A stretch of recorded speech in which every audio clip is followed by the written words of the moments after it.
What's up, everybody? My name is Octavion, and today I'm showing you how to stretch. Do you ever get cramps after playing basketball or running? Do you ever get those shin splints or pain in your shins? You ever get a quad, like tight quad, hamstrings, all that terrible stuff, right? Well, this is going to be a video about how to get rid of that, how to prevent that. So, first, we're going to show you the before the run stretch, right? Now, normally, if you look it up, stretching before a run is terrible, right? It can actually cause injury, but that's static stretching, right? That's static stretching. We're going to do some dynamic stretching that's going to activate those muscles and get you going so then you can run your best, right? And then we're going to show you after run stretching. After run stretching is going to be that static stretching that's going to loosen up those muscles and help to heal them later on. Like, so when you rest, you're going to be all good for the next day if you got to run again, right? So without further ado, let's get into it. Take that back, like, comment, subscribe to the channel, and then now let's get into it. So the first stretch that we're going to be doing is called Frankenstein's.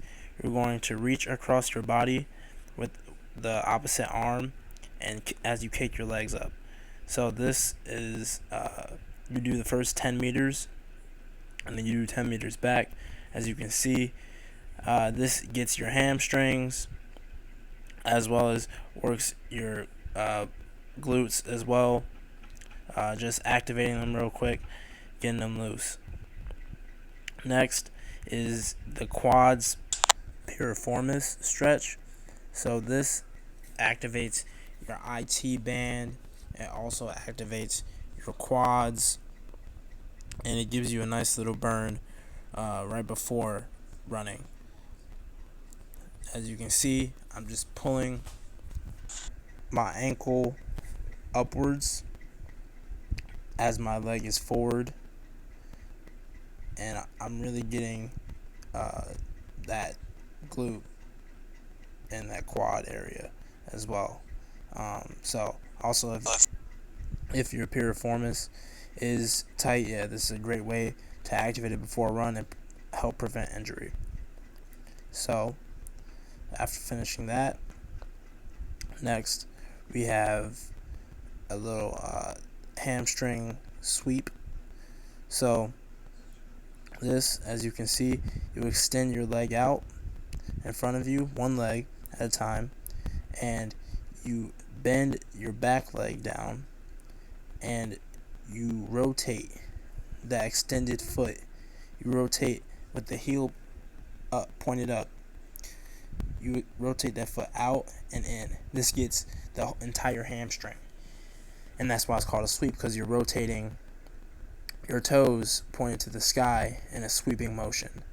So you're doing that 10 meters forward and then 10 meters back. So yeah, this really gets your hamstrings and loosens them up, and it hits the entire hamstring for each leg. So as we gonna finish this up, just let me know if you liking the content.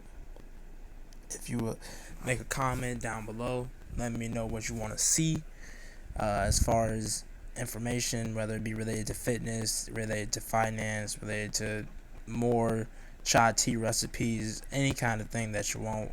I'm willing to put in the work for it. Just let me know what you want to see. So next up, as you can see, I call this the SpongeBob dance.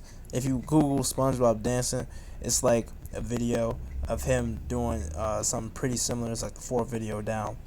But basically, you walk kind of backwards in a way where you put your toe down first and then you put your heel. So as you can see in the video, you lead with the toe and you lay it down with the heel. Bang, bang, right?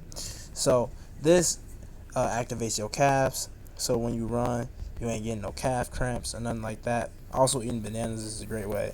I could do a nutrition video if you're interested as well. But oh yeah, I'm here to show you this other angle too. That's what I wanted to do, so you can see it. But yeah, it's toe down first and then heel, and you just do the 10 meters forward and 10 meters back. But yeah, I could do a nutrition video as well, showing y'all what is good to eat regarding stretching, or regarding like preventing cramps and pain, as well as just good dietary foods. So, as you can see, we are starting the static stretches for the post run, right? And the first one is a hip flexor stretch. So, how do you go about this?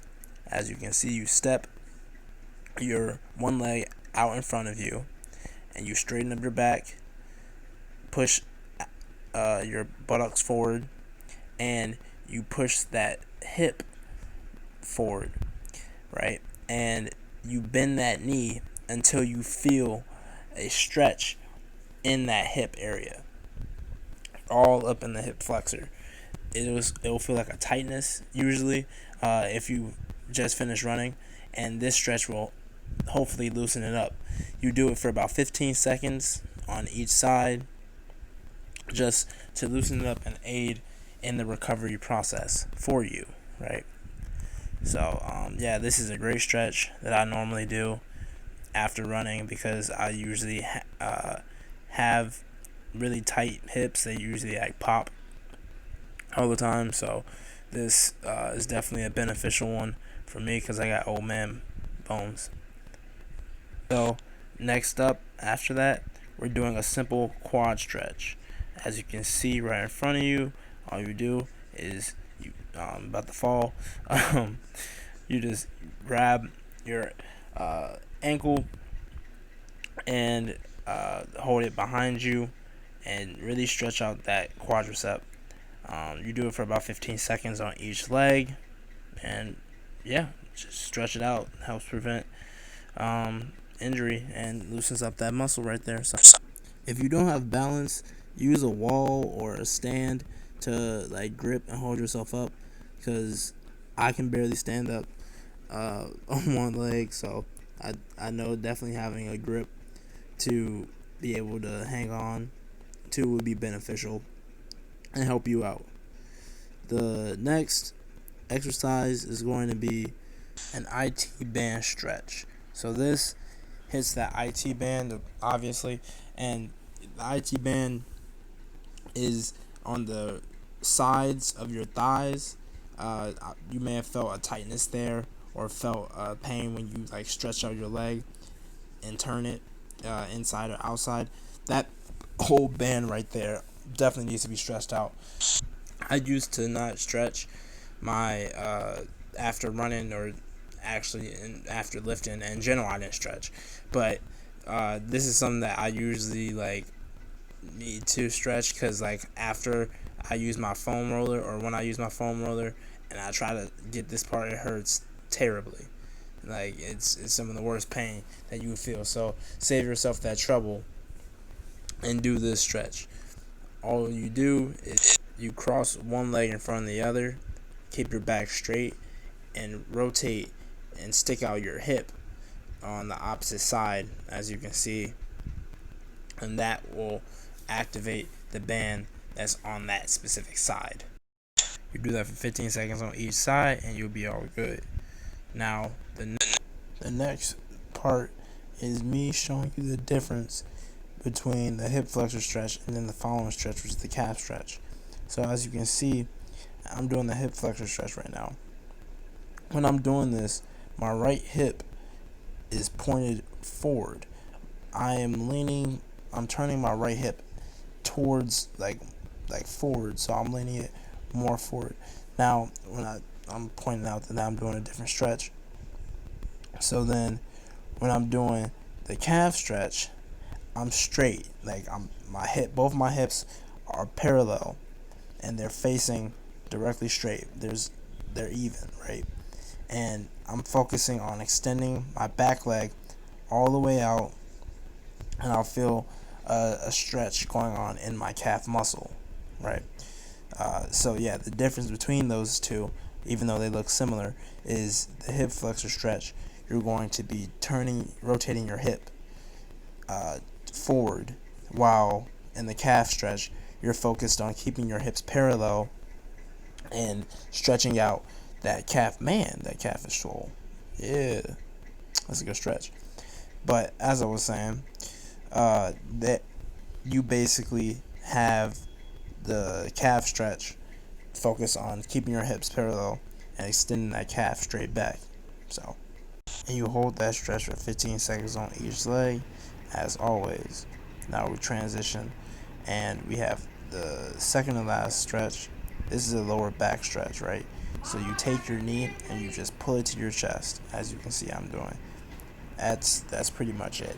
This will get your whole lower back and loosen up the tightness, because a lot of people, including myself, when I run, sometimes I get a lower back straining like feeling as I'm running over time if I'm running a long distance.